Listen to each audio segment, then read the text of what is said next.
Hello and welcome एक बार फिर से आप सभी का विजय एजुकेशन के इस ई लर्निंग प्लेटफॉर्म पर आप सभी का हार्दिक स्वागत है। मोस्ट वेलकम है। अपन आज यहाँ पे बच्चों डिस्कस करने वाले हैं। वो क्या डिस्कस करने वाले हैं? तो अपन डिस्कस करने वाले हैं थर्ड सेमेस्टर। आप सभी को पता है कि थर्ड सेमेस्टर का पेपर आ चुका है और थर्ड सेमेस्टर का यूपी में भी पेपर है, राजस्थान के अंदर भी पेपर है। तो इस थर्ड सेमेस्टर में एक जो देखो आपको पता है दो पेपर होंगे, है ना? लेकिन जो थर्ड सेमेस्टर में एक इंपॉर्टेंट जो पेपर होने वाला है उसका नाम है micro and infection control.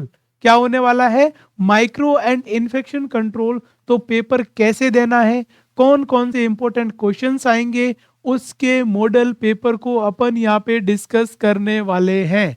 Clear चीज है कि पेपर कैसे आएगा, कौन कौन से इंपॉर्टेंट क्वेश्चन रहने वाले हैं, एमसीक्यूज कौन से आ सकते हैं बेटा, उन सभी को अपन यहाँ पे डिस्कस है वो डिस्कस यहाँ पे करने वाले हैं। क्लियर बात है। अब यहाँ पे देखिए सबसे पहले मैं बात करूं इसकी इंपॉर्टेंस की, तो देखो भाई दो इसमें सब्जेक्ट है। तो यहाँ पे बेटा एक माइक्रो और एक इन्फेक्शन कंट्रोल। आपने जैसे आपको पता होगा सर, आपने एक साइको एंड सोशियो को जिस तरीके से पेपर किया था वैसे ही पेपर यहाँ पे रहने वाला है। जैसे आपने न्यूट्रिशन बायोकेमिस्ट्री किया था वैसे ही पैटर्न में पेपर रहने वाला है। तो काफी अच्छा सेगमेंट है। इसके अंदर भी दो सेक्शन बेटा होने वाले हैं। अब अपन इसको डिस्कस करते हैं। आप सभी को पता होगा सर, जो पेपर है वो बिल्कुल 100 नंबर का होगा। आपका जो पेपर है वो पेपर कितने नंबर का आएगा जिसमें आपको रिटर्न एक्सटर्नल एग्जाम में लिखना पड़ेगा? तो वो आएगा 75 का। और 25 जो मार्क्स है वो आपके कॉलेज के इंटरनल बिहाफ के ऊपर जाने वाले हैं। तो आपका जो पेपर है वो 75 मार्क्स का यहाँ पे रहने वाला है। ठीक है। और उसके हाफ नंबर यदि आप लाते हो, मतलब ये है कि 100 में से यदि आप 50 नंबर लाते हो, इसका मतलब आप यहाँ पे पास है, इस पेपर को पास कर जाओगे। क्लियर है? चलो भाई, अब अपन बात करें, ये तो चीज इसकी हो गई। अब मैं आपको एक मॉडल पेपर बताता हूं और इसके अंदर क्लियरली अपन ये कह सकते हैं कि सर यहां मैं जो क्वेश्चन बताऊंगा बेटा वो बहुत सारे इंपॉर्टेंट क्वेश्चंस है और क्लियर आपके अपकमिंग जो एग्जाम अभी होने वाला है उसके अंदर डायरेक्ट देखने को मिलेगा। आप यदि आपने कुछ नहीं पढ़ा साल भर में, लेकिन जो मैं बता रहा हूं वो यदि आप पढ़ के भी चले जाते हो और उनका आंसर कर देते हो, इसका मतलब आप ये मान के चले कि आपका पेपर में बहुत अच्छे से अच्छे नंबर यहाँ पे आने वाले हैं। करते हैं शुरू, ध्यान रखना, देखिएगा। सबसे पहले बेटा अपन यहाँ पे लेते हैं भैया, ये हो गया थर्ड सेमेस्टर का। और सबसे पहले अपन जो सेगमेंट लेते हैं वो है माइक्रोबायोलॉजी। कौन सा सेगमेंट लेते हैं सर? माइक्रोबायोलॉजी। अब यहाँ पे देखिए, सबसे पहले आपने देखा होगा कि पेपर में तीन तरीके के सेगमेंट आते हैं। एक पेपर में तीन बड़े क्वेश्चन आते हैं। क्या तीन बड़े क्वेश्चन है?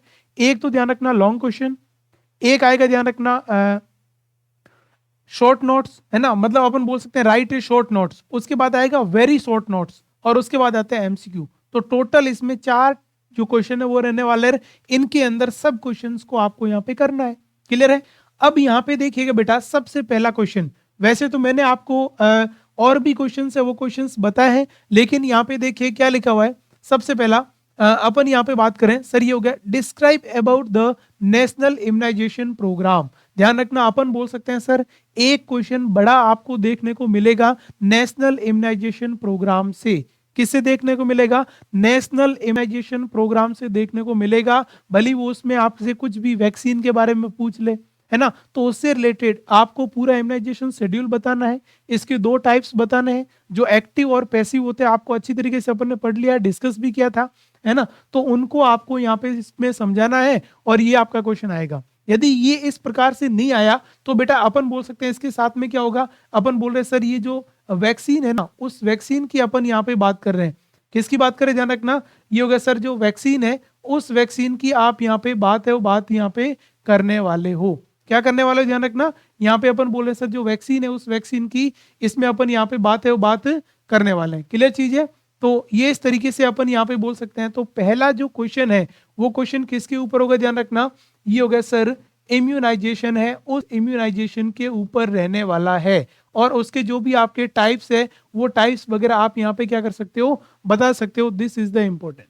क्लियर चीज है? तो ये अपन यहाँ पे बोल सकते हैं ये हो गया आपका लाइव एंड जो किल्ड वैक्सीन है उसके बारे में भी क्वेश्चन है, वो क्वेश्चन पूछा जा सकता है। तो ये एक अच्छा क्वेश्चन है। उसके बाद देखो, मैंने आपको अच्छी तरीके से और क्लियरली बता चुका हूं sir, hyper sensitivity and explain इस टाइप।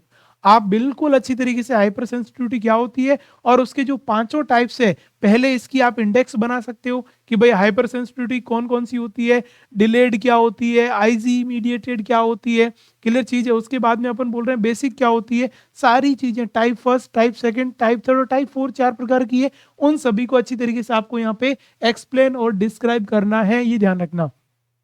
तो ये अपन बोल सकते हैं। उसके बाद में इंपॉर्टेंट, मुझे जहां तक ऐसा लगता है, माइक्रोबायोलॉजी का सेमेस्टर में फर्स्ट बार पेपर होने जा रहा है और इस कंडीशन के अंदर ध्यान रखना क्या करेगा, define microbiology and describe the importance of microbiology in nursing. ये क्वेश्चन भी प्रबल दावेदार है एग्जाम में आने के, ध्यान रखना। आपको कम से कम माइक्रोबायोलॉजी का बेसिक तो पता होना चाहिए, क्लियर है। और उसके साथ साथ में नर्स में माइक्रोबायोलॉजी की क्या इंपॉर्टेंस है, ये क्वेश्चन यहाँ पे आपसे पूछा जा सकता है, क्लियर चीज है। इसके अलावा बड़ा क्वेश्चन में बैक्टीरियल स्ट्रक्चर क्या होती है ना, उसको आपको समझाना है, उसके बारे में क्वेश्चन भी आ सकता है ना।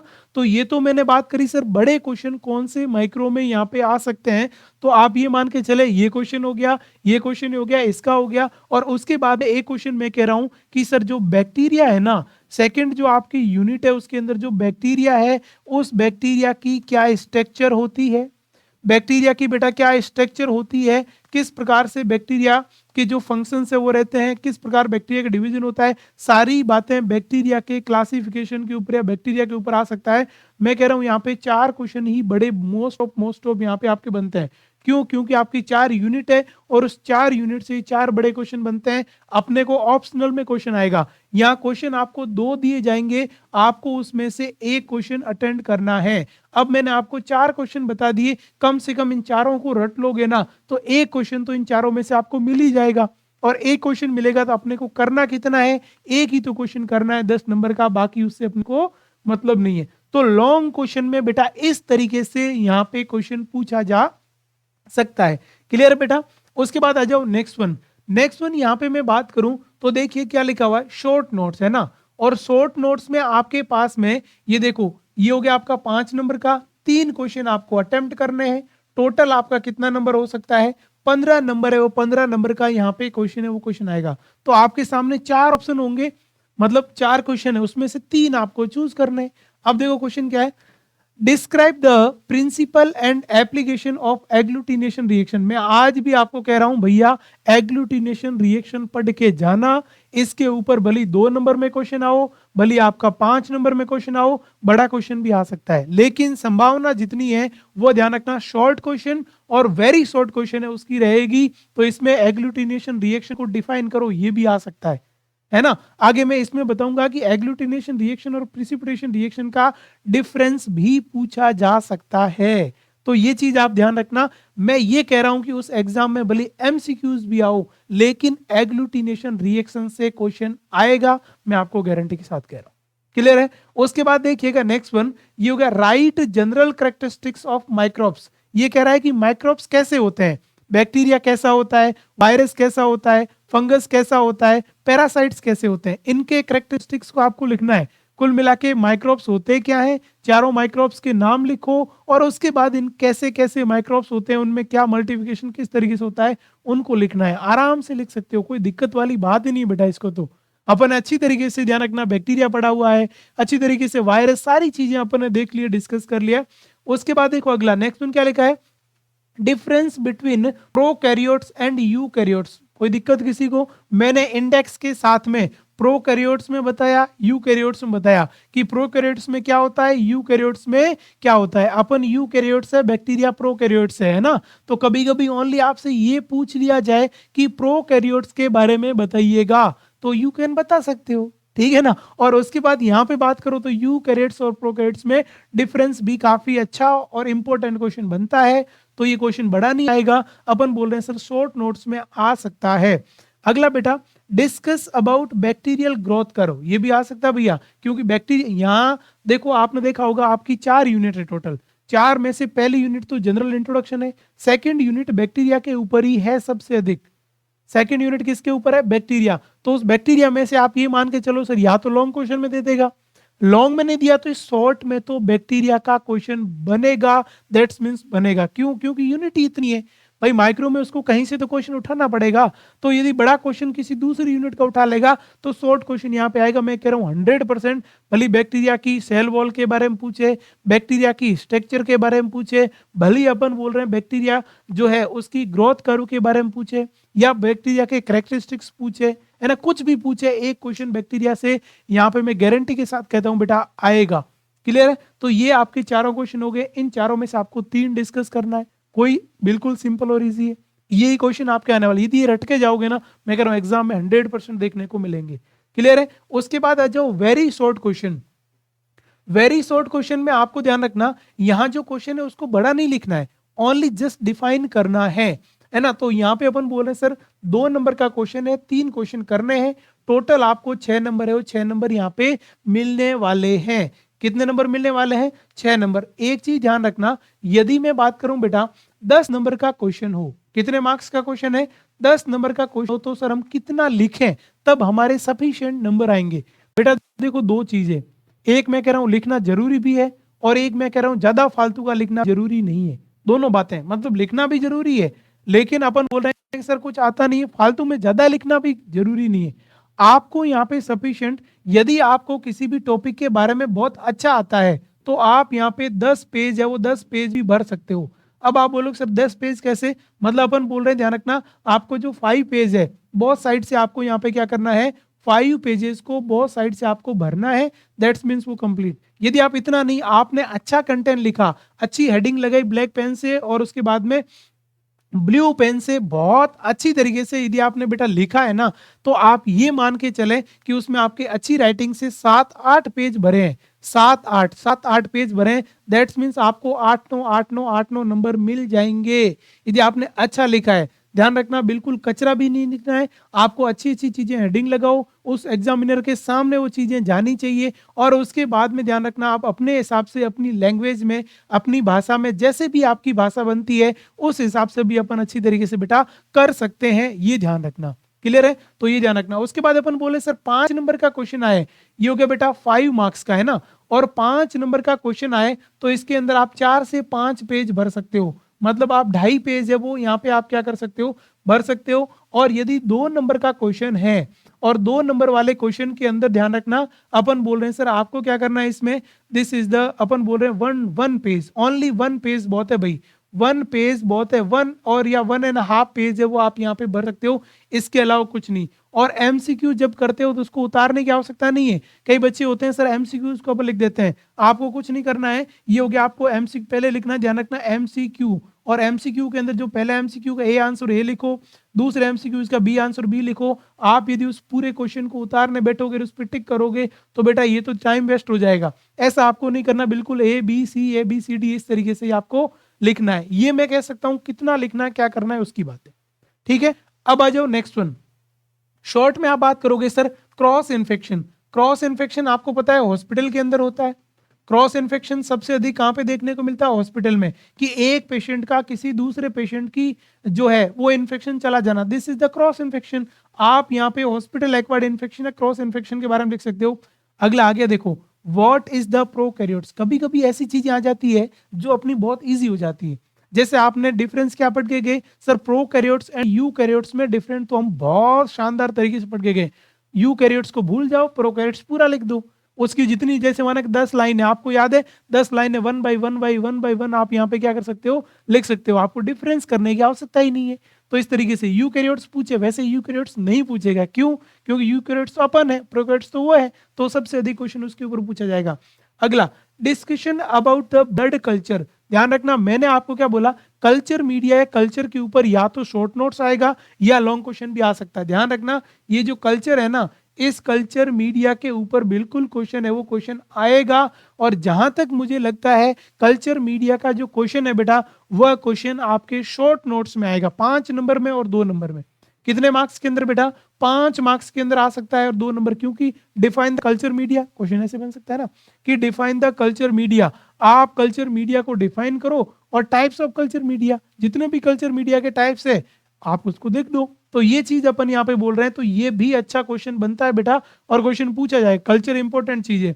उसके बाद में next one is the write about the Widal test. आपको ध्यान रखना विडाल टेस्ट, ठीक है ना। विडाल टेस्ट के बारे में आपको पता होना चाहिए। टाइफाइड का टेस्ट है, विडाल के बारे में मैंने आपको बता भी रखा कि विडाल टेस्ट है किसके लिए यूज होता है, कैसे इसके अंदर करते हैं, सारी चीजें अपन ने थोड़ी सी पढ़ी है, क्योंकि इसमें 2 नंबर का ही क्वेश्चन आपको यहाँ पे आ रहा है और 2 नंबर तरीके से ही आपको लिखना है। Very easy.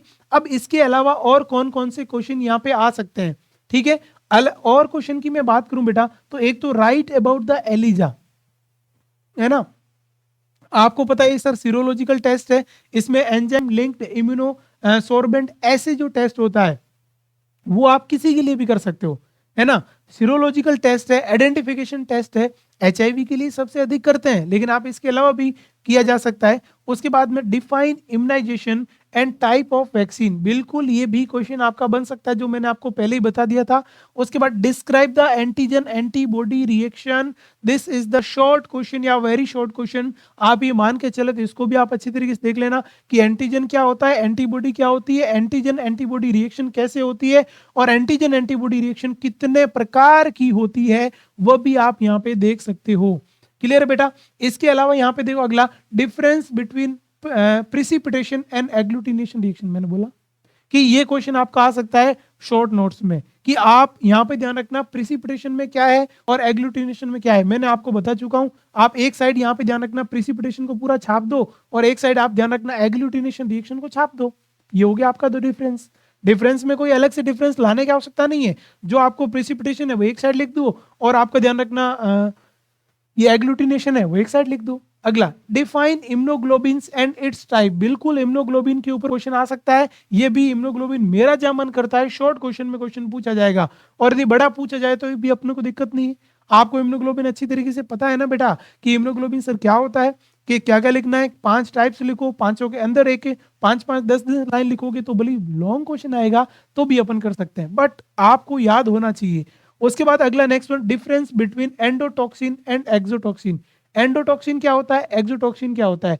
एंडोटॉक्सिन किस तरीके से अपनी बॉडी को प्रभावित करता है, अपनी सेल को प्रभावित करता है, और एक्सोटॉक्सिन अपनी सेल से बाहर किस तरीके से प्रभावित है, वो प्रभावित करता है, तो उस कंडीशन को अपन यहाँ पे बोल रहे हैं। तो ये आपका यहाँ पे क्या हो गया, ध्यान रखना इसमें। अब इसके अलावा देखिएगा यहाँ पे बेटा, एक मैं बात करूं, ध्यान रखना माइक्रोस्कोप। किसकी बात करें, यहाँ पे एक ऐसा क्वेश्चन बन सकता है सर, डिफाइन माइक्रोस्कोप, क्या नाम है, define microscope and it's type, है ना। क्या बोल सकते हैं सर, इसके टाइप्स को आप डिस्क्राइब है वो डिस्क्राइब करो बेटा।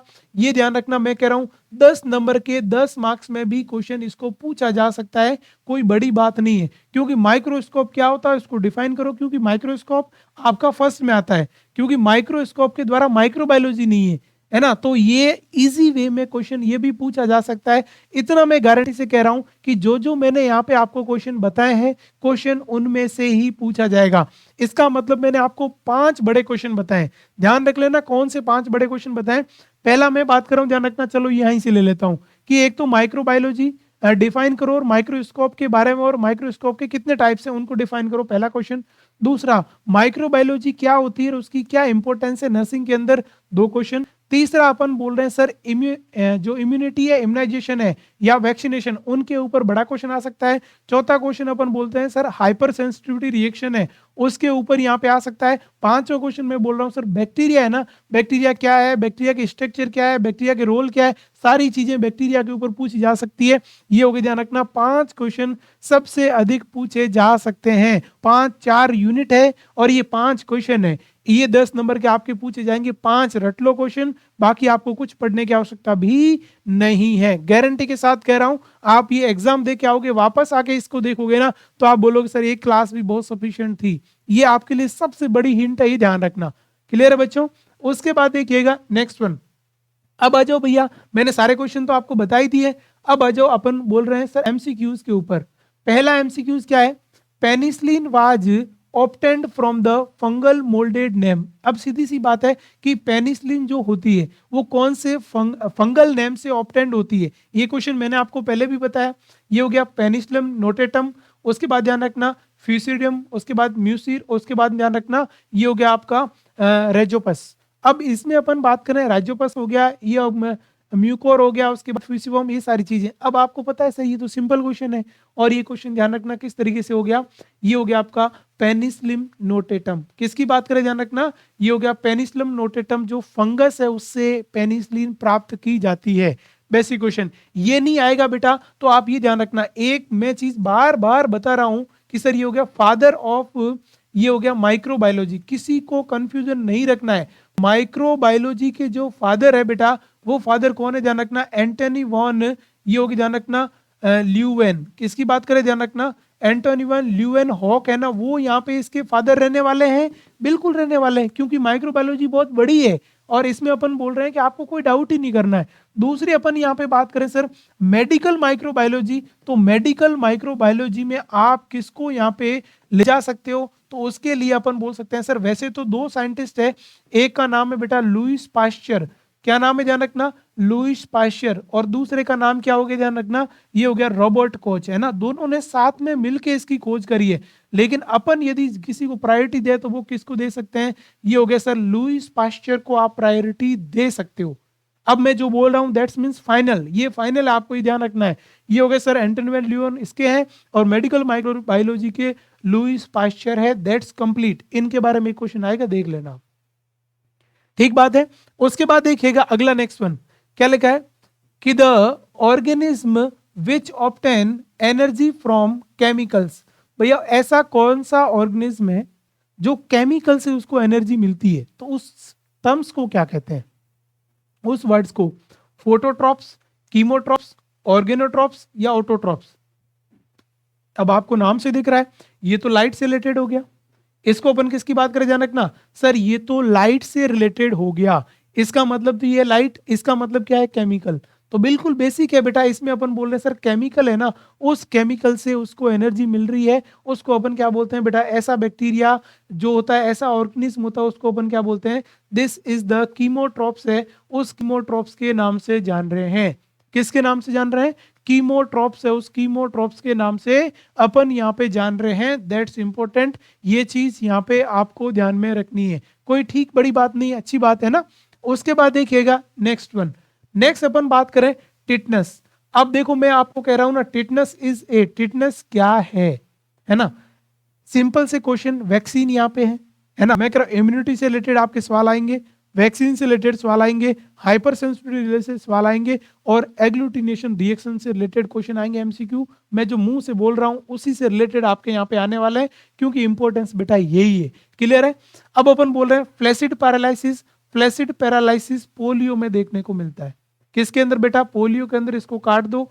फूड पॉइजनिंग जो होती है वो अपन बोल रहे हैं सर बैक्टीरिया की वजह से होती है, जैसे अपन बोल रहे हैं किसी को बुटीलिज्म है या बुटीलियम की जो आपकी टॉक्सिसिटी होती है, उस कंडीशन में अपन बोल सकते हैं स्पास्टिक पैरालिसिस। बिल्कुल ध्यान रखना, जो टिटनस है ना, उस टिटनस में जो भी मसल्स है ना बेटा, किसकी बात करें, ये होगा सर मसल्स है, और उस मसल्स के अंदर यहाँ पे क्या होता है, इस मसल्स के अंदर अपन बोल रहे हैं स्पाज्म होता है, क्या होता है ध्यान रखना, स्पाज्म देखने को मिलता है, और यहाँ पे अपन बोल सकते हैं इसकी वजह से न्यूरोटॉक्सिक, या वो न्यूरोटॉक्सिक भी हो सकता है ना, उसकी वजह से मसल्स है, वो मसल्स में स्पाज्म होगा, और उसकी बॉडी कैसी हो जाएगी, ऑफिस्थोटोनस।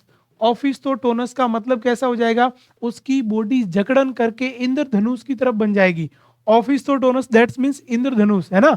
अपन बोल रहे हैं उसकी बॉडी ऐसे क्या हो जाएगी, ये ऊपर से नहीं ऐसे हो जाएगी, और नीचे से भी इस तरीके से हो जाएगी, तो अपन बोल रहे हैं ऐसी बॉडी बन जाएगी जैसे इंद्रधनुष है। तो यहाँ पे अपन बोल सकते हैं दिस इज द ऑफिस्थोटोनस, क्लियर चीज है। चलो भाई ये अपन ने यहाँ पे बात कर दी, दैट्स इंपॉर्टेंट, अच्छा क्वेश्चन है बेटा, क्लियर है।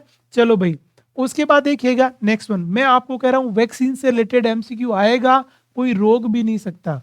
यहाँ पे क्या है, BCG vaccine is administered for immunity against. अब ये क्वेश्चन बहुत सिंपल है, आपको पता है, मैंने आपको वैक्सीन बताए कितने टाइप के, बहुत सारे टाइप के, और जो वैक्सीन वाला शेड्यूल है वो भी आपके सामने मैंने रख दिया है, तो आपको बिल्कुल एकदम निश्चिंत होके कुछ भी नहीं करना है, इसको इजियर रूप में आप यहाँ पे क्या कर सकते हो बेटा, कर सकते हो। एक क्वेश्चन वैक्सीन का आएगा, मैं गारंटी से कह रहा हूँ, दो भी आ जाए तो अपने तो मजे हैं, क्योंकि आपने अच्छी तरीके से national immunization schedule well establish तरीके से आपने पढ़ रखा है ना। ये मैं इतना क्यों बोल रहा हूँ, क्योंकि सारी चीजें आपने पढ़ रखी है ना, इसलिए बोलेंगे अपन।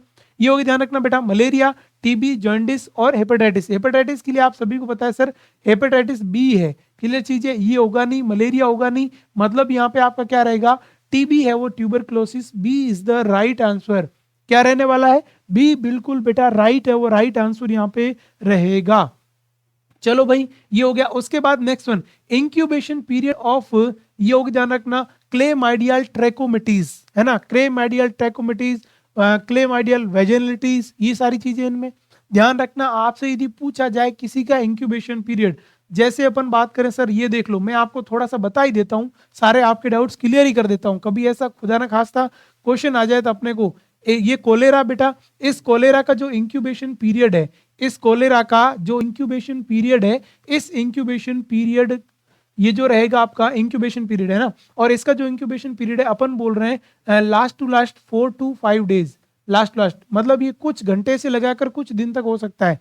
टाइफाइड यदि बेटा आ जाए, ये हो गया सर टाइफाइड, और टाइफाइड की मैं बात करूं तो इसका जो इंक्यूबेशन पीरियड है वो हो गया ध्यान रखना ये हो गया आपका 7 to 14 डेज। ठीक है, उसके बाद देखो नेक्स्ट वन आपसे ये पूछा जाए, चलो ये कह देता हूँ मीजल्स, किसकी बात करें सर, मीजल्स का पूछा जाए तो इसका भी ध्यान रखना 10 डेज बोल सकते हो, या वीक में पूछे तो 1 to 2 वीक बोल सकते हो, ये अपन डेज में पूछे तो 7 से 14 दिन यहाँ पे इसका रहेगा। आपसे बेटा मम्स का पूछ लेना, ये लो मम्स का, भाई मम्स का आपसे पूछे तो आप बेटा यहाँ पे बोल सकते हो सर 2 to 3 वीक है वो यहाँ पे रहने वाला है ना। और आपसे पूछा जाए रुबेला, तो रुबेला का भी कौन सा कितना रहने वाला है, ये हो गया सर 2 to 3 वीक है वो रहने वाला है। और आपसे एवरेज पूछे तो एवरेज 18 दिन है वो रहने वाला है, और बाकी इनके दिन जोड़ोगे तो कितना होगा, ध्यान रखना 14 से 21 दिन की अपन यहाँ पे बात करें। सारे वीक भी बता रहा हूँ, दिन भी बता रहा हूँ, क्वेश्चन गलत नहीं होना चाहिए, बस मेरा एक ही टारगेट है आपका। क्लियर है। उसके बाद देखिए नेक्स्ट वन, टीबी आपसे पूछ लिया जाए, ये लो टीबी का पूछे तो भी ध्यान रखना, ये हो गया 4 से, ये कितना हो गया 7 से लगाकर 14 दिन हो गया। क्लियर चीज है। उसके बाद देखिए कि लेप्रोसी, यदि आपसे लेप्रोसी पूछ ले तो ध्यान रखना दिन में नहीं है मामला, यहाँ पे गड़बड़ है। लेप्रोसी यदि आपसे पूछे तो लेप्रोसी जो रहेगी वो रहेगी 2 साल से लगाकर 5 साल तक इसका इंक्यूबेशन पीरियड रहता है। साल है भाई यहाँ पे, वीक नहीं है ना, ये ध्यान रखना। अगला अपन बोल रहे सर पोलियो है, किसकी बात करें सर, पोलियो पूछ ले, पोलियो की बात करें तो ध्यान रखना 4 to 5 वीक है वो यहाँ पे आपके रहने वाले हैं इसके अंदर। ठीक है, और आप बता दो कौन से रहेगा, इन्फ्लुएंजा बहुत जल्दी हो जाएगा, ये हो गया इन्फ्लुएंजा, है ना। और इन्फ्लुएंजा की मैं बात करूं तो इसमें तो कुछ घंटे में, सम हॉवर्स में, है ना, ये हो गया सम हॉवर्स या 1 to 2 डेज में व्यक्ति को कॉमन कोल्ड लगे। इन्फ्लुएंजा मतलब कॉमन कोल्ड। अब आपसे पूछा जाए सर टिटनस का बता दो, ये लो भाई टिटनस का बता देता हूं। टिटनस की अपन बात करें तो ध्यान रखना 6 to 10 डेज बेटा इसका इंक्यूबेशन पीरियड रहेगा। क्लियर है। उसके बाद आप बोलोगे सर और किसका बता दो, डिप्थीरिया का बता दो, चलो लो डिप्थीरिया का बता देता हूं, ये हो गया बेटा डिप्थीरिया। और डिप्थीरिया की यदि मैं बात करूं तो इसके अंदर अपन बोल सकते हैं सर कितना होगा, डिप्थीरिया का जनरली कितना होता है 1 वीक होता है, ये हो गया 7 डेज। और उसके बाद बेटा कुत्ता खांसी, पर्ट्यूसिस काली खांसी, 100 डे खांसी, वूपिंग कप, जो आपकी मर्जी हो बोलो। और इसका भी रहेगा ध्यान रखना 4 to 6 है, इसमें भी ध्यान रखना 7 डेज के आसपास ही यहाँ पे रहने वाला है। ये लो सारे इंक्यूबेशन यहाँ पे क्लियर हो गए। ठीक है, मलेरिया का अलग अलग स्टेज में, अब इसकी बात करोगे तो भी, अब देखो मैंने एक चीज आपको देखी, आपको कुछ आता नहीं है, तुक्का मारना है, 7 से 14 के बीच में मारना। कितने के बीच में मारोगे, 7 से 14 के बीच में तुक्का भी मारो तो मारना है। क्लियर बच्चों, ये होगा 5 to 14 डेज, 2 डेज, 20 डेज, सीधा आपको टिक करना है। सर ये हो गया 5 to कितना हो गया 14 डेज, 1 to 2 वीक है जनरली यहाँ पे रहेगा।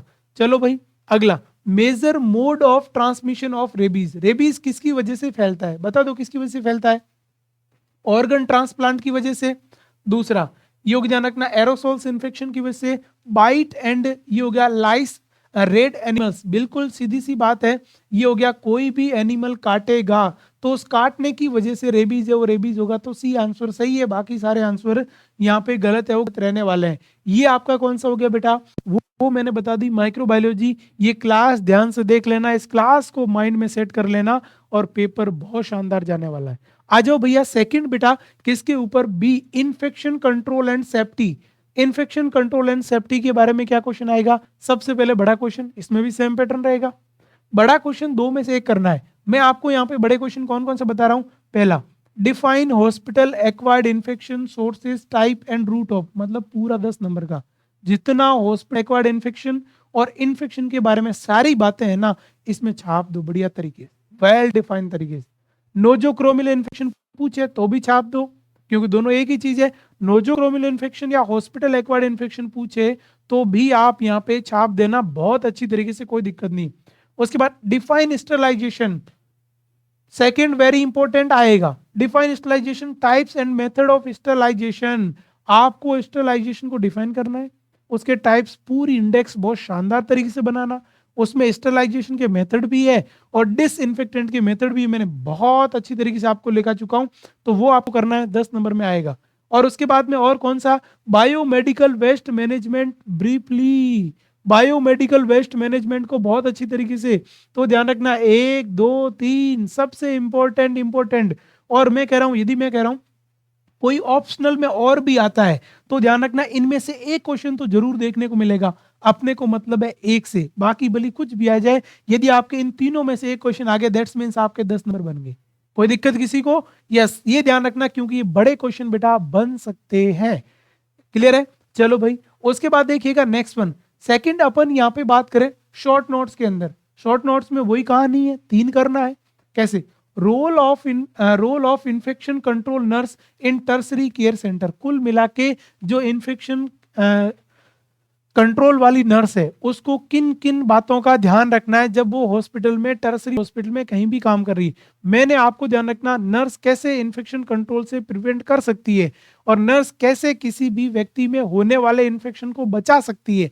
पेशेंट सेफ्टी इंडिकेटर बताया, पेशेंट सेफ्टी प्रोटोकॉल बताया, उनमें से 2 लाइन लोगे ना तो भी आपका काम बन जाएगा। क्लियर चीज है? तो यहाँ पे आपको इन्फेक्शन कंट्रोल से रिलेटेड है तो उससे रिलेटेड आपको यहाँ पे लिखना है। चलो भाई, अगला स्टैंडर्ड प्रिकॉशंस, जिसको अपन बेटा क्या बोलते हैं सर, ये हो गया यूनिवर्सल प्रिकॉशन। और यूनिवर्सल प्रिकॉशन में आपके हैंड वॉशिंग भी आएगी, आपके असेप्सिस भी आएगा, यहाँ पे पीपीई भी आएगी, ये हो गया सर हैंड वॉशिंग भी इसके अंदर आती है। क्लियर है? उसके बाद में ध्यान रखना असेप्सिस है वो भी बेटा इसके अंदर आता है। क्लियर चीज है? पीपीईज है वो पीपीईज भी यहाँ पे आएगी। अब बताओ ये इतना लिखोगे तो आराम से काम होगा कि नहीं होगा? तो यूनिवर्सल और स्टैंडर्ड प्रिकॉशंस में अच्छी तरीके से बताया था। उसके बाद डिफाइन द कोल्ड चेन, कोई दिक्कत किसी को? Sorry, cold sterilization. Cold sterilization मैंने आपको 2 स्टरलाइजेशन बताया, एक हीट स्टरलाइजेशन और एक कोल्ड स्टरलाइजेशन, तो आप आराम से लिख सकते हो हीट स्टरलाइजेशन, कोल्ड स्टरलाइजेशन के बारे में। ठीक है, यदि शॉर्ट में। फिर describe the staff precaution in the specimen handling, कोई दिक्कत किसी को? मतलब ये है कि जो आप यूरिन सैंपल ले जा रहे हो, आप स्टूल सैंपल ले जा रहे हो, है ना, उन सैंपल को आप ट्रांसफर करोगे तो जो सैंपल ले रहा है उस बंदे को क्या क्या सावधानियां रखना है। बिल्कुल, आप स्पेसिमेन वाला चैप्टर में जाओ, उठाओ, उसमें से सब कुछ बता चुका हूं मैं। क्लियर है? तो this is the very important, very basic, this is the handling handling handling यहाँ पे आपका रहने वाला है। क्लियर है बच्चों? अगला आ जाओ भैया नेक्स्ट वन। नेक्स्ट अपन बात करें वेरी शॉर्ट क्वेश्चंस, इसमें क्या आ सकता है, ज्यादा नहीं लिखना है। डेफिनेशन ऑफ, सबसे पहले डेफिनेशन ऑफ इन्फेक्शन। इन्फेक्शन क्या होता है? मैं बोल सकता हूं entry of micro organism in body and it multiply, grow, develop colony and affect the person and individual body physiological function, that means infection. ठीक है, तो ऐसे मैंने आपको बता रखा है, ये आपको इन्फेक्शन के बारे में लिख सकते हो। बैक्टीरियल इन्फेक्शन होता है, वायरल इन्फेक्शन होता है, फंगल इन्फेक्शन होता है, एक एक लाइन उनमें लिखो, इनका मतलब लिखो, ये आपका क्वेश्चन बन गया। अगला अपन बोल रहे हैं बेटा डेफिनेशन ऑफ स्टैंडर्ड प्रिकॉशंस, उसमें बेटा स्टैंडर्ड प्रिकॉशंस को पूरा लिखना था कि जो आपको आता है, टूटा फूटा आता है, पूरा आता है, उसको छाप के आओ। लेकिन इसमें ओनली फॉर स्टैंडर्ड प्रिकॉशंस क्या होता है, क्यों यूज करते हैं और किस किस के अंदर यूज करते हैं। मैंने कहा HIV और हेपेटाइटिस बी तो बिल्कुल भूल के भी आपको इनमें हमेशा हमेशा क्या करना है, स्टैंडर्ड प्रिकॉशंस यूज करना है। Is that clear? तो ये अपन यहाँ पे बोल सकते हैं। उसके बाद रिस्क फैक्टर ऑफ फॉल, व्यक्ति क्यों गिर सकता है, या ये बोल सकता है prevention from falling, prevention from, ये हो गया फ्रॉम फॉलिंग। कोई व्यक्ति गिरता है तो उसके गिरने के कारण क्या है, कोई व्यक्ति कब गिर सकता है, वीकनेस से गिर सकता है, ऊपर से गिर सकता है, नींद में गिर सकता है, मैंने बहुत सारी चीजें बताई है। और उसके बाद में गिरने से कैसे बचाया जा सकता है, कैसे असिस्टेंट करोगे, उसकी भी अपन यहाँ पे बात करिए, तो इसका भी क्वेश्चन शॉर्ट में आ सकता है। उसके बाद nurse role during the disaster, disaster बताया मैंने, नर्सिंग रोल भी बताएं कि डिजास्टर के बाद 6 घंटे में क्या करना है, 24 घंटे में क्या करना है, और उसके बाद 30 घंटे में क्या करना है, नर्स को किन किन चीजों के बारे में ध्यान रखना है, बता चुका हूं। आराम से 2 नंबर में लिख सकते हो डिजास्टर की डेफिनेशन, और डेफिनेशन के बाद में आप अच्छी तरीके से यहाँ पे डिजास्टर, उस डिजास्टर को लिख सकते हो, नर्सिंग रोल। ठीक है, तो ये कौन से हो गए आपके चारों क्वेश्चन, इसमें से 3 क्वेश्चन जो आपकी मर्जी पड़े। मैं कर रहा हूं माइक्रो से अच्छा इन्फेक्शन कंट्रोल का आपका यहाँ पे जो पेपर है वो पेपर जाने वाला है। क्लियर है। इसके अलावा और क्या है भैया, आपके शॉर्ट नोट्स आ सकता है, ये हो गया आईपीएसजी, इंटरनेशनल पेशेंट सेफ्टी गोल बताया। इंटरनेशनल पेशेंट सेफ्टी गोल क्या होते हैं, इंटरनेशनल पेशेंट सेफ्टी गोल के इंपॉर्टेंस क्या है, उसके क्या प्रिंसिपल्स है, आई वॉन्ट क्लियर, मैंने पहले ही बेटा आप क्या कर दिया है, क्लियर कर दिए। Explain the physical restaurant and policy care, मुझे ऐसा मेरा मन कह रहा है ये आएगा, पता नहीं क्यों कह रहा है, मुझे इंपॉर्टेंस लग रहा है, उनको भी लग रहा है, मुझे नहीं पता। That's means the explain the rest and policy and care, भाई रेस्ट एंड करते टाइम किन किन चीजों का ध्यान रखना चाहिए, किसको किया जाता है, किन किन बातों का, पूरा चीजें मैं बता चुका हूं। क्लियर है, अच्छी तरीके से अपने डिस्कस किया था। अगला, nurse role to prevent the iatrogenic infection and injury, पता है हाइड्रोजेनिक इन्फेक्शन मतलब डॉक्टर की वजह से या हॉस्पिटल में हॉस्पिटल के स्टाफ की वजह से होने वाले पेशेंट के अंदर जो इन्फेक्शन होता है उसको हाइड्रोजेनिक इन्फेक्शन या इंजरी के नाम से जानते हैं। क्लियर है, तो ये अपन यहाँ पे बोल सकते हैं। उसके बाद देखो next one, right short notes on nursing documentation, बिल्कुल आप यहाँ पे बात कर रहे हैं कि नर्सिंग डॉक्यूमेंटेशन में आपको शॉर्ट नोट्स बनाना, मैंने आपको कल भी कहा था रिपोर्टिंग पे भी आ सकता है और इस पे भी क्वेश्चन है, वो क्वेश्चन आ सकता है। तो ये आपने फंडामेंटल में भी पढ़ रखा है, आपने यहाँ पे भी पढ़ रखा है, आप अच्छी तरीके से यहाँ पे देख सकते हो। कुछ नहीं है, रिकॉर्ड रिपोर्ट के बारे में लिखना है, 10 बातें रिकॉर्ड के बारे में लिख दो, 10 रिपोर्ट के बारे में लिख दो, आपका काम हो जाएगा। अगला, define the stewardship programme and its importance, ये क्वेश्चन आएगा बेटा शॉर्ट नोट्स में, किस में आएगा ध्यान रखना, शॉर्ट्स में आएगा। मुझे बिल्कुल बिलीव है कि ये क्वेश्चन ऐसा आ सकता है कि भाई स्टेवार्डशिप प्रोग्राम क्या होता है, एंटीबायोटिक से रिलेटेड। अब आपको बता डिफाइन द स्टेवार्डशिप प्रोग्राम है ना, और स्टेवार्डशिप एंटीबायोटिक प्रोग्राम, ये मिस है, एंटीबायोटिक जो प्रोग्राम है उसकी क्या जरूरत है, क्या इंपॉर्टेंस, क्लियर लगा चुका हूं, ज्यादा है नहीं। उसके बाद देखो next one, short notes on the autoclave, भैया ऑटोक्लेव स्टरलाइजेशन में शॉर्ट नोट्स में या तो वेरी शॉर्ट में पूछेगा या फिर शॉर्ट नोट्स के अंदर ऑटोक्लेव पूछ सकता है, क्योंकि ऑटोक्लेव इंपॉर्टेंट है। अगला भाई, enlist the various method of sterilization, क्या है, enlist the various method of sterilization, मतलब ये है कि आपको कुछ नहीं करना है, स्टरलाइजेशन का पूरा टेबल बना के, टेबल पूरा बना देना, इसमें इंस्टॉलाइजेशन को डिफाइन करके आपको इन लिस्ट का मतलब है नाम लिखना, तो जितने भी मेथड है उन सभी मेथड को नाम लिख दो। ये आपका वेरी शॉर्ट है, उसमें यहाँ पे आ सकता है। अगला, define hand hygiene and it's important during nursing care. अब देखो ये मैं कोई ज्यादा क्वेश्चन भी नहीं ले रहा हूँ, वो क्वेश्चन ले रहा हूँ जो रियल में बेसिक है। ये बोल रहा है कि भैया आप हैंड हाइजीन के बारे में बताओ और उसकी क्या इंपॉर्टेंस है, ये तो पढ़ ही सकते हैं ना। आप यही आपको नहीं आता, यही नहीं बताओगे फिर क्या एग्जाम दे रहे हो, मत दो एग्जाम, इतने इंपॉर्टेंट। उसके बाद right short notes on steps and movement of hygiene, बिल्कुल हैंड हाइजीन, अपन बोल रहे हैं हैंड हाइजीन, मैंने आपको 7 स्टेप बताई, 8 स्टेप बताई, वो मोमेंट्स मैंने आपको 5 बताए, पेशेंट को टच करने से पहले, पेशेंट को टच करने के बाद में, पेशेंट के अपन बोल रहे हैं कि सिक्रेशन के टच करने के बाद में, पेशेंट के जितने भी एक्सक्रीशन है उनके पास में, पेशेंट का जो एक्सटर्नल इन्वायरमेंट उसको टच करने के बाद में, बस हो गए मोमेंट्स। क्लियर है। उसके बाद नेक्स्ट वन इज द, ये हो गया यूटीआई, बिल्कुल कभी कभी इसके ऊपर क्वेश्चन पूछ लेते हैं, यूरिनरी ट्रैक्ट इन्फेक्शन के बारे में बताओ। तो यूरिनरी ट्रैक्ट इन्फेक्शन मैंने आपको यहाँ पे बताया था कि सुडोमोनास की वजह से होता है, ई कोलाई की वजह से होता है, 5%, 14%, 10% ऐसे बताया हुआ है, उसी को आपको अच्छी तरीके से करना है। नेक्स्ट, शॉर्ट नोट्स ऑन, ये हो गया यूनिवर्सल प्रिकॉशंस एंड पीपीज, ध्यान रखना पीपीज के ऊपर एमसीक्यूज भी आ सकता है, पीपीज के ऊपर एमसीक्यूज भी यहां पे पूछा जा सकता है, ये इंपॉर्टेंट है। तो पीपीज के ऊपर जो भी एमसीक्यूज आए क्या है उनको आपको ध्यान रखना है, यूनिवर्सल प्रिकॉशंस है उनको भी आपको यहाँ पे ध्यान रखना, वही स्टैंडर्ड प्रिकॉशंस बोलो, यूनिवर्सल प्रिकॉशंस बोलो, पीपीज बोलो, तीनों एक ही बात है। क्लियर है बेटा। चलो भाई, उसके बाद नेक्स्ट वन, ऑक्यूपेशनल हेल्थ के ऊपर कभी कभी शॉर्ट में क्वेश्चन पूछ लेते हैं, अच्छी तरीके से पढ़ा चुका हूं। जिस जगह जो वर्क प्लेस है, उस वर्क प्लेस की जो हेल्थ है उसको ऑक्यूपेशनल हेल्थ कहते हैं। एनएसआई, ये ध्यान रखना, निडल स्टिक इंजरी और उससे कैसे बचा जा सकता है, मुझे लग रहा आ भी सकता है। और nurse role in patient safety indicator, nurse का क्या रोल रहेगा पेशेंट को सेफ्टी इंडिकेटर में, मतलब पेशेंट को जब आप सेफ केयर प्रोवाइड कर रहे हो तो उसमें नर्स का क्या रोल रहेगा, ये मैंने आपको यहाँ पे बता दिया। ये बेटा आपके यहाँ पे क्या हो गए, बिल्कुल सारे के सारे क्वेश्चन क्लियर हो गए। मैं आपको यही कह रहा हूं कि आप एग्जाम इसको देख लेना, इसको रट लेना, इसको जैसे भी याद हो कर लेना और उसके बाद एग्जाम में लिख के आ जाना। मैं कह रहा हूं गारंटी के साथ में आपका A+ ग्रेड आएगा, ध्यान रखना, बहुत अच्छा नंबर आएंगे इसके अंदर, ध्यान रखना। क्लियर है बेटा? चलो भाई, अब अपन नेक्स्ट आ जाते हैं एमसीक्यूज की ओर। अब इसमें क्या एमसीक्यूज रहने वाले हैं? पहला MCQs, which of the following require special treatment of bacteria. ये बोल रहा बैक्टीरिया का स्पेशल ट्रीटमेंट आप कैसे करोगे? Packing, packing of waste, waste का पैकिंग करना ट्रीटमेंट नहीं है, ये तो पैकिंग है।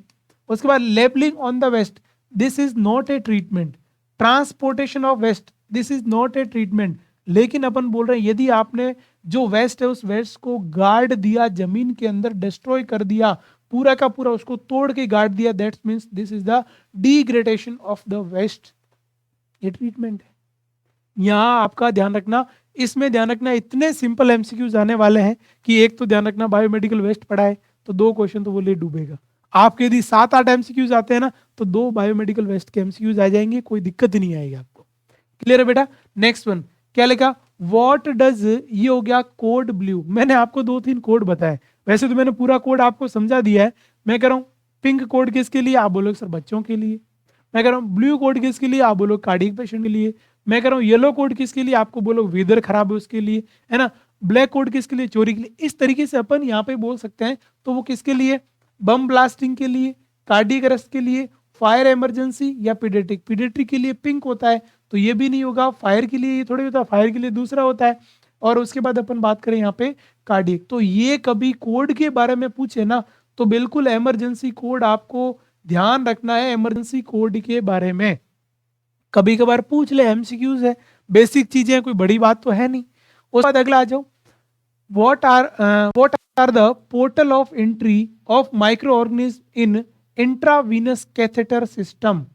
बताओ भाई, इंट्रावीनस कैथेटर, आपने इंट्रावीनस कैथेटर वेन में कैथेटर लगा है ना, आईवी कैनुला लगा रखा है ना, और उसमें अपन बोल रहे हैं कि इन्फेक्शन जो है वो घुसने का तरीका क्या है, इंसर्शन साइट, कि भाई जैसे माना कि मैंने यहाँ कैनुला लगाया तो इस कैनुले वाली साइड से इन्फेक्शन जा सकता है, बिल्कुल जा सकता है, सही बात है, ठीक है।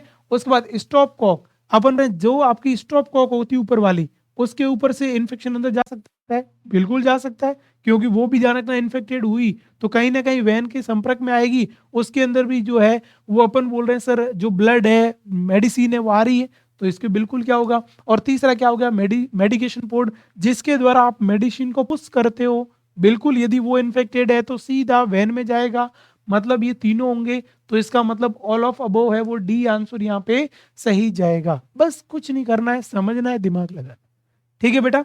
चलो भाई नेक्स्ट वन क्या लिखा, last connecting link the chain of infection. पता है ना चेन ऑफ इन्फेक्शन, ये देखो सर चेन ऑफ इन्फेक्शन तो आपको अभी मैं बता देता हूँ, लास्ट आप खुद ढूंढ लेना। एजेंट हो गया, होस्ट हो गया, चलो फिर क्या हो गया ध्यान रखना, ये हो गया सर पोर्टल ऑफ एग्जिस्ट। पहले क्या आता है, पोर्टल ऑफ एग्जिस्ट आता है, फिर क्या होगा सर मोड ऑफ ट्रांसमिशन, फिर क्या होगा पोर्टल ऑफ एंट्री। ओके, जब किसी में एंट्री हो जाएगी तो वो क्या कहलाएगा, ये होगी ध्यान रखना ससेप्टिबल होस्ट कहलाएगा। क्या कहलाएगा बेटा, ससेप्टिबल होस्ट। तो लास्ट कौन सी प्रोसेस है, ये लो ससेप्टिबल होस्ट, कुछ करना ही नहीं है, इसको देख के राइट कर दो, बाकी देखने की जरूरत भी यहाँ पे नहीं है। ए आंसर, क्योंकि इसने लास्ट पूछा है, इसने क्या पूछा है लास्ट, दैट्स मींस ये चीजें क्यों आ रही है, क्योंकि अपने पढ़ा इसलिए आ रही है। क्लियर है बेटा? चलो भाई next one, what is the purpose of, ये ध्यान रखना, इस वर्ड का आपने नाम सुना तो ठीक है, नहीं सुना तब सुन लो, ठीक है। ध्यान रखना क्या लिखा हुआ है, CSSD, ये किसके काम में आता है, CSD वर्ड का यूज होता है। देखो भाई, storage of clean equipment, providing sterilised equipment for OT, storage sterilise equipment, और ये हो गया फार्मेसी ऑफ ऑपरेशन। फार्मेसी को थोड़ी कहते हैं क्या, वहां तो लागू ही नहीं होता है। स्ट्रॉन्ग स्टेरलाइज इक्विपमेंट, बिल्कुल बात तो सही है, लेकिन कहाँ पे अपन बोल रहे हैं, ध्यान रखना, स्टोरिंग स्टाइल, बिल्कुल जिस जगह इक्विपमेंट स्टोर होते हैं वहां ये लागू हो सकता है, लेकिन किस जगह, यहाँ जगह नाम नहीं दे रखा है तो ये गलत हो गया। स्टोरेज क्लीन इक्विपमेंट, बिल्कुल सही बात है कि जिस जगह क्लीन इक्विपमेंट स्टोरेज होते हैं ना, उसी को अपन सीएसडी एरिया बोल सकते हैं। लेकिन यहाँ पे होगा का ओटी में, ये एरिया किसके लिए यूज होता है ध्यान रखना, तो यहाँ पे आप बोल सकते हो providing sterile equipment to operation theatre. यहाँ भाई स्टेराइल इक्विपमेंट कहाँ पे, ओटी के अंदर बात हो रही है, तो वर्ड ओटी लग गया, सीधा क्वेश्चन सही कर दो, ठीक है ना। ये ध्यान रखना, CSSD फील्ड है वो फील्ड होता है। अगला एक और क्वेश्चन है, ध्यान रखना, HHSAF है ना। अब देखो इसका मतलब hand hygiene self assessment framework है, hand hygiene splice assessment function है, hand hygiene sub assessment function है, hand hygiene solo arrangement framework है। और ये जो वर्ड है ना बेटा, ये हैंड हाइजीन में यूज होता है, इसको अपन बोलते हैं हैंड हाइजीन सेल्फ असेसमेंट। जो फ्रेमवर्क है उसके स्टैंड के लिए ध्यान रखना HHSAF आता है। क्लियर है, तो ये आपका क्या हो गया, ध्यान रखना MCQs हो गया। क्लियर है, उसके बाद देखो नेक्स्ट वन, नेक्स्ट वन क्या लिखा, all are white category waste except, बताओ भाई, सभी वाइट में जाएंगे एक को छोड़ के, ठीक है, ऑल आर वाइट। अब ये तो आपको ध्यान रखना, मैंने आपको येलो बता चुका हूं, रेड बता चुका हूं, ब्लू बता चुका हूं और व्हाइट बता चुका हूं, और कितनी बार भी बता चुका हूं, अभी बताओगे तो आप बोर हो जाओगे, इसे बार बार क्या बताया। तो यहां पे ध्यान रखना, ग्लव्स तो भाई रेड में जाता है, ग्लव्स किस में जाता है, रेड में। फिर आपका क्वेश्चन आगे पढ़ने की आवश्यकता ही नहीं है, एक ही तो आपको ढूंढना है, वो मिल गया रेड। बाकी निडल किस में जाएगी, व्हाइट में, इसके पल्स किस में जाएंगे, व्हाइट में, ब्लेड्स किस में जाएगी, व्हाइट्स में। ये तीनों के तीनों बेटा किस में जाएंगे, व्हाइट है वो व्हाइट में जाएंगे, कोई दोहराई नहीं, क्योंकि तीखी और नुकीली चीजें व्हाइट में जाएगी। तो ग्लव्स है वो ग्लव्स रेड में जाएंगे।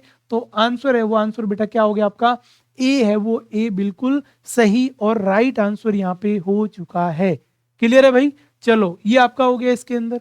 उसके बाद देखिएगा नेक्स्ट वन, नेक्स्ट वन कुछ नहीं है, थैंक यू आ गया है ना। तो ये अपन यहाँ पे बोल सकते हैं बेटा इस तरीके के आपके एमसीक्यूज। तो ये मैंने आपको माइक्रो और इन्फेक्शन कंट्रोल कैसे करना है, कौन से क्वेश्चन आएंगे, शॉर्ट कौन से आ सकते हैं, लॉन्ग कौन से आ सकते हैं, एमसीक्यू क्या बनेंगे, किसमें कितना लिखना है, पूरा संपूर्ण एनालिसिस है वो मैंने आपको यहाँ पे कर दिया है। अब आपको जो जो मैंने बताया है उसको आप रिकॉल करो। यूपी में यदि एग्जाम कल है तो उसको अच्छी तरीके से आप और देखो, है ना। अभी अपन बोल रहे हैं ध्यान रखना, और अपना जैसे आपका एग्जाम है RUHS का, तो उन सभी के एग्जाम के लिए सेम पैटर्न रहेगा, क्योंकि INC सबका सिलेबस सेम है। तो ये आप अच्छी तरीके से अपने बहुत अच्छा पढ़ा है, इन क्वेश्चन को थोड़ा प्रायोरिटी वाइज करके देख के आप फ्री माइंड होके अच्छे से होके आप बढ़िया से लिख के आओ। डू नो प्रेशर, आपको कोई प्रेशर किसी प्रकार का नहीं लेना है, और बहुत अच्छे से जाके आप एग्जाम करके आओ, अच्छे नंबर आएंगे। ये मैं आपको कह रहा हूँ, कोई भी बच्चा पीछे नहीं रहेगा, किसी भी आज तक ना किसी बच्चे की बैक आई है और न आएगी, ये हमारा इतिहास और अपन बोल सकते हैं कि रिकॉर्ड रहा है ना। तो ये चीज अपन बोल सकते हैं। तो आप सभी को बेस्ट ऑफ लक, ठीक है ना, for your micro and infection control exam, ठीक है। तो आज के लिए इतना ही। Thank you so much for joining this class. Thank you everyone, all my loving dear student, thank you so much. जय हिंद, जय भारत।